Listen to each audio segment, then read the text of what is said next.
Hi all, അസ്സലാമു അലൈക്കും. Welcome back to Silnas kitchen. ഇന്നത്തെ റെസിപ്പി ചെറുപഴം കൊണ്ടുള്ള ഒരു വെറൈറ്റി ടേസ്റ്റി ആയിട്ടുള്ള ഈസി ആയിട്ടുള്ള ഒരു സ്നാക്സിൻ്റെ റെസിപ്പിയാണ്. വായിലിട്ടാൽ അലിഞ്ഞു പോകുന്ന നല്ല ടേസ്റ്റി ആയിട്ടുള്ള ഒരു അടിപൊളി പലഹാരമാണ്. ഇത് തയ്യാറാക്കി എടുക്കാനായിട്ട് ഒരുപാട് സമയമൊന്നും വേണ്ട. വളരെ പെട്ടെന്ന് തന്നെ തയ്യാറാക്കി എടുക്കാൻ പറ്റിയ ഈസി ആയിട്ടുള്ള ഒരു പലഹാരമാണ്. അപ്പോൾ നമ്മുടെ ഈ ഒരു റെസിപ്പിയിലോട്ട് കിടക്കുന്നതിന് മുമ്പായി സിൽനാസ് കിച്ചൺ ചാനൽ ആദ്യമായിട്ട് കാണുന്നവരാണെങ്കിൽ പ്ലീസ് ഒന്ന് സബ്സ്ക്രൈബ് ചെയ്തേക്കണേ. ഒപ്പം തന്നെ ഈ വീഡിയോസ് നിങ്ങൾക്ക് ഇഷ്ടപ്പെടുകയാണെങ്കിൽ ഒരു ലൈക്ക് ചെയ്യാനും മറക്കരുത്. ഇനി നമുക്ക് റെസിപ്പിയിലോട്ട് കിടക്കാം. അപ്പോൾ ആദ്യം തന്നെ ഈ ഒരു പലഹാരം തയ്യാറാക്കുന്നതിന് വേണ്ടിയിട്ട് ഞാനിവിടെ എടുത്തിട്ടുള്ളത് ഞാലിപ്പൂവൻ പഴമാണ്. ഈ പഴം തന്നെ വേണമെന്നൊന്നുമില്ല, ചെറുപഴം ഏത് പഴമായിരുന്നാലും കുഴപ്പമില്ല. ഇനിയിപ്പോൾ നേന്ത്രപ്പഴത്തിൽ ചെയ്തിട്ടെടുക്കണം എന്നുള്ളവർക്ക് അങ്ങനെയും ചെയ്തെടുക്കാം. അതൊക്കെ ഓരോരുത്തരുടെ ഇഷ്ടം. നമ്മൾ ഈ ഒരു രീതിയിൽ ചെയ്തെടുക്കുന്നതിന് ചെറുപഴമായിരിക്കും ഏറ്റവും കൂടുതൽ നല്ലത്. ഞാനിപ്പോൾ ഇവിടെ എടുത്തിട്ടുള്ളത് 5 പഴമാണ്. ഈ ഒരു 5 പഴവും തൊലി കളഞ്ഞതിന് ശേഷം ഇതുപോലെ കട്ട് ചെയ്തെടുത്തിട്ടുണ്ട്. ഇനി അത് മിക്സിയുടെ ജാറിലേക്കൊന്ന് ഇട്ട് കൊടുക്കാം. അപ്പോൾ ഞാനിപ്പോൾ ഇതിലേക്ക് കട്ട് ചെയ്തെടുത്തിട്ടുള്ള 5 പഴവും ഇട്ട് കൊടുത്തിട്ടുണ്ട്. ഇനിയിപ്പോൾ ഞാനിതിലേക്ക് ഇട്ട് കൊടുക്കുന്നത് 5 രൂപയുടെ 2 പാക്കറ്റ് ബൂസ്റ്റ് പൊടിയാണ്. ഇത് സ്കിപ്പ് ചെയ്യരുത്, നല്ല ടേസ്റ്റാണ് ഇതുപോലെ ചെയ്തിട്ടെടുക്കുമ്പോൾ. ഈ ഒരു ബൂസ്റ്റിൻ്റെയൊക്കെ മണവും ടേസ്റ്റൊക്കെ ഉണ്ടാകുമ്പോൾ നമ്മുടെ കുട്ടികൾക്കും ഭയങ്കരമായിട്ട് ഇഷ്ടപ്പെടും. നമ്മൾ സാധാരണ വീട്ടിലുണ്ടാക്കുന്ന എല്ലാ പലഹാരവും മക്കളങ്ങനെ തിന്നോളണമെന്നില്ല. അപ്പോൾ ഇതുപോലെയൊക്കെ അവർക്ക് ഇഷ്ടപ്പെടുന്ന സംഭവങ്ങളൊക്കെ ആഡ് ചെയ്ത് കൊടുത്തിട്ട് നമ്മൾ ഉണ്ടാക്കിയെടുക്കുന്ന പലഹാരം ഭയങ്കരമായിട്ട് അവർ ഇഷ്ടപ്പെട്ട് കഴിക്കും. ഞാനിപ്പോൾ ഇതിലേക്ക് 2 പാക്കറ്റ് ബൂസ്റ്റ് പൊടിയും മുഴുവനായിട്ടും ഇട്ട് കൊടുത്തിട്ടുണ്ട്. ഇനി ഇതിലേക്ക് നല്ലൊരു മണത്തിന് വേണ്ടിയിട്ട് ഒരു 3 ഏലക്ക ഇട്ട് കൊടുക്കുന്നുണ്ട്. ഇനിയിപ്പോൾ ഇത് നല്ലൊരു മധുരത്തിൻ്റെ റെസിപ്പി ആയതുകൊണ്ട് തന്നെ ഇതിലേക്ക് ഞാൻ ഒഴിച്ചു കൊടുക്കുന്നത് ശർക്കര ഉരുക്കിയതാണ്. ഇതാവുമ്പോൾ നമുക്ക് നല്ല മധുരവും കിട്ടും, ഈ ഒരു പഴം നല്ലപോലെ അരച്ചെടുക്കാനും പറ്റും. ഞാനിപ്പോൾ ഇതിലേക്ക് അത്യാവശ്യം നല്ല മധുരം തന്നെ ചേർത്ത് കൊടുത്തിട്ടുണ്ട്. 200 ഗ്രാം ശർക്കരയിൽ 250 ml കപ്പിൽ വെള്ളം വെച്ചിട്ട് അത് ഉരുക്കിയെടുത്തിട്ട് മുഴുവനും ഇതിലേക്ക് ഒഴിച്ചു കൊടുത്തിട്ടുണ്ട്. ഇനി ഇത് നല്ലപോലെ അരച്ചെടുത്ത ശേഷം ഞാനിതുപോലൊരു പാത്രത്തിലേക്ക് ഒഴിച്ചു കൊടുത്തിട്ടുണ്ട്.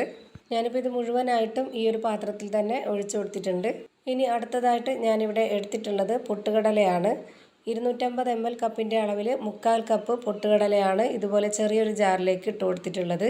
ഇനി ഇത് നന്നായിട്ടൊന്ന് പൊടിച്ചെടുക്കാം. ഇപ്പോൾ ഞാനിവിടെ പൊട്ടുകടല നന്നായിട്ട് പൊടിച്ചെടുത്തിട്ടുണ്ട്. അതിപ്പോൾ ഞാൻ ഈ ഒരു പഴത്തിൻ്റെ മിക്സിലേക്ക് ഇട്ട് കൊടുക്കുകയാണ്.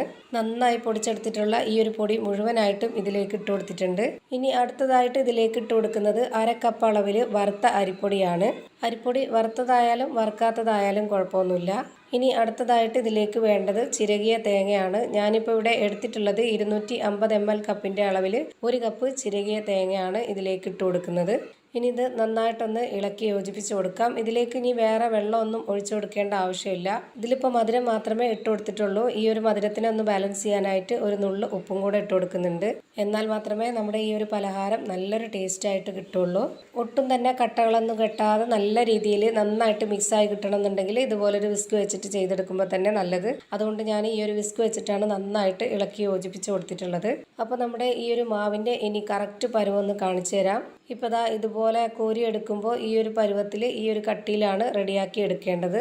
ഇപ്പോൾ അത് കാണുമ്പോൾ തന്നെ നിങ്ങൾക്ക് ഇതിൻ്റെ കറക്റ്റ് ഒരു പരുവം മനസ്സിലായിട്ടുണ്ടാവും. ഇനി ഇത് ഞാൻ ആവിയിൽ വാഴയിലയിലാണ് വേവിച്ചെടുക്കുന്നത്. വാഴയിലയുടെ ആ ഒരു മണമൊക്കെ കിട്ടാൻ വേണ്ടിയിട്ടാണ്.